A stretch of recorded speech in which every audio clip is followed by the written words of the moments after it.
Voin hianin I Jharkhand mun pakhat dem pakhata kan kala karon mu ve don chu ni ma se chu tianga I dem lian lutuk an lova chuan tui hi atam lutuk bok lowa ma se e karon chhap chuk ve ra nang don ni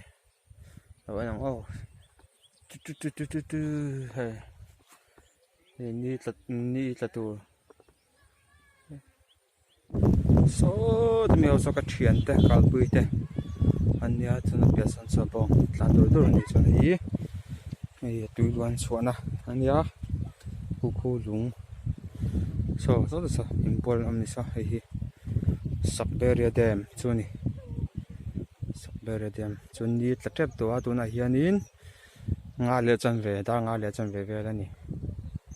china sa sang banan ama san no mo man do ani so tasan no pang bor pe tu ni so chuan hi kal na ania chuan hin so hei kan buang chu hi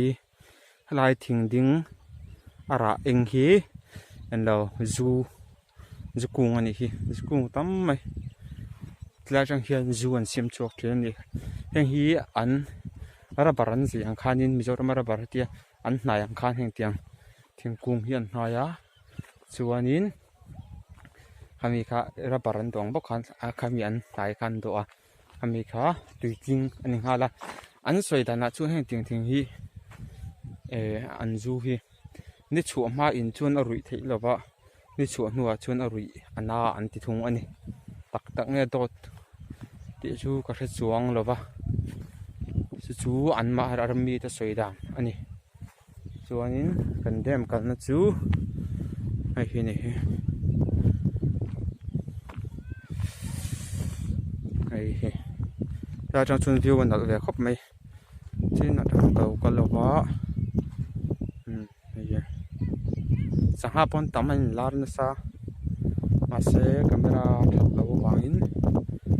cover thei chi alova ela tong do hen en da china tengi bong ek an in zu na tur niang so ani song kha ri phat se ne kina hain le thop lo ni